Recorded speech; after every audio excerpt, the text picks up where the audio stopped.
So welcome to the series of basics for animation, where we're going to talk about how to animate in Blender, 3D animation in general at least. So for now, I'm going to click new file and I will be teaching you how to use a timeline. So when you open Blender, by default, timeline is available in this section. So timeline will be showing here. But as you can see, in case the timeline is not shown, by just clicking this button, and then you can go in general, this general animation scripting and data, you want to go in timeline.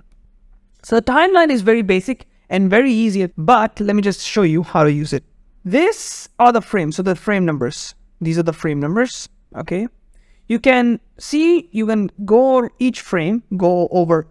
So you got frame 50, frame 70, frame 105, go each frame. You can also do that like this. So you can also scrub, by the way, each frame. Now, that is that. You can control when the animation starts. And you can also control when the animation ends. That's pretty amazing.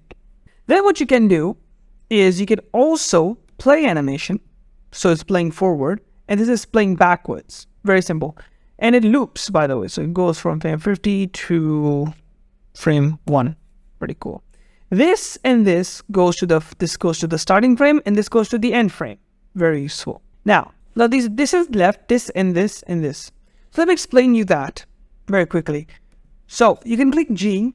So you can select this, click G, and then click X. And I want to move it here. I'm going to click I. So what now, by clicking the letter I, you're adding a keyframe. So you're recording that thing that you just did. So that I want to record the location of this thing. Okay. Then I want to move forward and I'm going to click 20. I'm going to click G, I'm going to X and forward again. I'm going to click I, and here's a new option available called available, literally. So this available option tells you that I'm going to add a new keyframe, but what is available to add? So right now, all we changed was location. So most likely what's available to add is location. So let's click this, and yes, as you can see now, it's playing. Okay. As you can see, the keyframes were yellow. So what does that mean? Well, simply means that the keyframes are selected, just like the cube is selected. Great. Also, by clicking the keyframe, by pressing G, you can actually move, which is amazing. So you can do this too. Also, by clicking A and S, you can scale. So it scales wherever this is. So it scales towards this. So if you put in the middle, now it'll scale towards the center. Very useful to know if you want to shorten evenly across an entire keyframes. Then what I recommend you is, now you have learned mostly how to use keyframe. What if I want to move the entire thing? Well, you can actually just drag and select, click G, and then actually move it just like this. That allows you, so the animation starts over here. Very useful. Again, also you can press C and then you can select using that. As you can see, I'm just selecting and then click escape. Escape. That's great.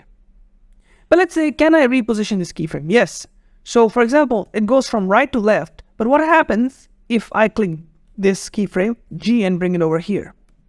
Well, now it starts from left to right. So from right to left. That is what you can also do. You can move keyframes to different positions. What this is it jumps to, as you can see in here, it jumps to keyframe. So you can click here, and then you click this, and then you can click this for the next forward and the backwards. And for the front arrow, it jumps to the forward. Like if you have a full keyboard, the shortcut for using this is actually here, as you can see. Down arrow to go back the previous keyframe, and front arrow to go to the forward keyframe. And you can, as you can see, if you try to go forward, it doesn't allow you because there are no more keyframes. Great. And if you want to delete keyframes, you can click X or delete to delete the keyframes. Now, what is this? Well, this allows you to record, it's auto key. Essentially, it auto records all the keyframes for you. For example, okay, then G, there you go. I'm gonna go move over 20. As you can see, it automatically added for me. I didn't have to press I, and it does that. Great. That's amazing. But now also I'm gonna show you something very cool. By clicking this and by clicking space and clicking G, you can record each keyframe. I want to show you. It recorded that entire movement. That's amazing. I'm going to show you another thing. So I'm going to delete this, add a new cube. I'm going to insert location. I'm going to move over here. Insert available. Now, as you can see, in after render properties, so these are, you got output properties. Just go there, you see the frames, FPS. Normally by default, the FPS is set to 24. You can set to anything you want. And normally, if you're going to, 24 is for animation, and then 30 is for something like a media, general media. And you can also add your custom. Let's see what happens if I add 10. Let's see what happened. As you can see, it's slow. So for every 10, if every 1 second, 10 frames passes. But what if I add 200? That's going to be very smooth. And it is. Look at this, how smooth this is. So that's the basics of animation in Timeline. Later, in the next episode, we'll be discussing about the graph editor.